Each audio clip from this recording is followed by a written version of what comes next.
This channel does not promote any violent, harmful, or illegal activities. All content provided by this channel is meant for an educational purpose only. Anirban কয়লা পাচার মামলা তদন্ত চলছে বিভিন্ন জায়গায় এখনো পর্যন্ত, আর সেই নিয়ে তো সুপ্রিম কোর্টে সংঘাত বা লড়াই সেটাও জারি রয়েছে এনফোর্সমেন্ট ডিরেক্টরেটের সঙ্গে একেবারে রাজ্য সরকারের।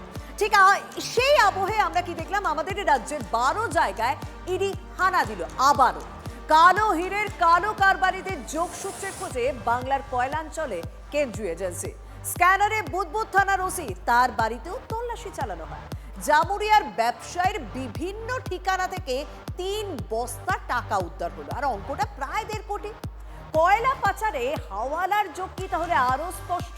চর্চা বিভিন্ন মহলে। हमारे ऊपर में जितना तृणमूल कांग्रेस है झूठा मामला निकाल के एजेंसी निकाल देता है।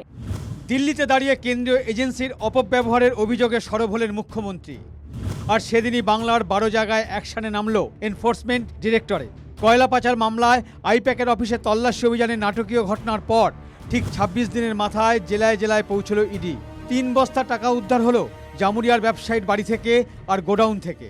বুদবুদ থানার ওসি মনোরঞ্জন মণ্ডলের দুর্গাপুরের বাড়িতেও হানা দিল ইডি। এই যে থানার ওসির বাড়িতে এই মুহূর্তে এনফোর্সমেন্ট ডিরেক্টরেট তল্লাশি চালাচ্ছে, সেই বাড়ি আমি এই মুহূর্তে দেখাতে বলবো দেবব্রতকে। এই বাড়িতেই কিন্তু কেন্দ্রীয় জওয়ানদের নিয়ে এনফোর্সমেন্ট ডিরেক্টরের আধিকারিকরা তারা প্রবেশ করেছেন এবং এই মুহূর্তে তল্লাশি চলছে। কয়লা পাচার, হাওলা যোগ ও তার সঙ্গে প্রশাসনের একাংশের যোগাযোগের সূত্র খুঁজতেই মঙ্গলবার সকাল থেকে দুর্গাপুর, আসানসোল শিল্পাঞ্চলের বিভিন্ন ঠিকানায় হানা দেয় ইডি। তালিকায় জামুরিয়ার ব্যবসায়ী রাজেশ বানসালের বাড়ি, ব্যবসায়িক প্রতিষ্ঠান ও গুদাম।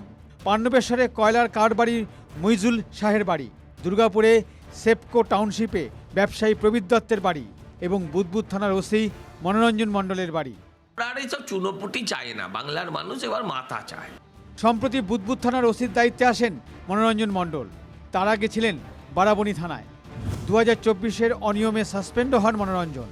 2024 সালের নভেম্বর মাসে খোদ মুখ্যমন্ত্রী মমতা বন্দ্যোপাধ্যায় সম্প্রতি সেই সময়ে তিনি অভিযোগ করেছিলেন যে নিচুতলার বেশ কিছু পুলিশ অফিসার যারা দুর্নীতির সঙ্গে যুক্ত রয়েছে, এবং তার পরপরই কিন্তু তৎকালীন বারাবণী থানার ওসি ছিলেন এই মনোরঞ্জন মণ্ডল। তখন তাকে কর্তব্যের গাফিলতি এবং অপেশাদারিত্বের জন্য তাকে সাসপেন্ড করা হয়েছিল। আজকে যিনি বুদবুদ থানার ওসি, আগে বারাবণীর ওসি ছিলেন, সেই রিলেটেডই তিনি কোল স্ক্যামের সঙ্গে যুক্ত।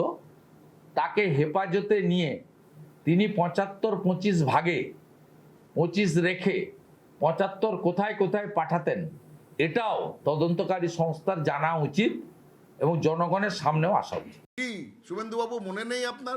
আমি ছিলাম ওখানে বসে যখন অমিত শাহর পা ধরে বলছিলেন হামকো বাঁচা লিজিয়ে। এখন বলছেন এদের গ্রেপ্তার করা উচিত, ওদের গ্রেপ্তার করা উচিত। আর 10 বছর ধরে এই বিজেপি ইডি সিবিআইকে দিয়ে তো অনেক তদন্ত করলো, রেজাল্টটা তো হচ্ছে ঘোড়ার ডিম। কি আর কদ্দু যাবে আমার জানা নাই। ইডিকে আমি ইডিয়েট বলি, ও রেড ফেট করবে, বাকি কি হবে আমার জানা নাই। যদি ধরতে হয় তাহলে বেশি দূর যেতে হবে না, এই খোকা বাবুর দিদিকে ধরলে সব মিটে যাবে। সব চোরের নেতা আর নেত্রী হচ্ছে এই দুজন।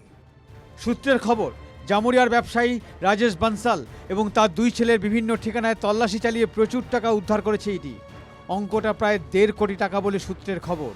বানসালদের সঙ্গে কয়লা পাচারের হাওলা যোগ আছে কিনা এখন তা খতিয়ে দেখছে কেন্দ্রীয় এজেন্সি। তল্লাশিতে উদ্ধার বহু নথি, বহু ব্যাংক অ্যাকাউন্টের বই, এমনটাই সূত্রের খবর। Bureau report, TV9 Bangla.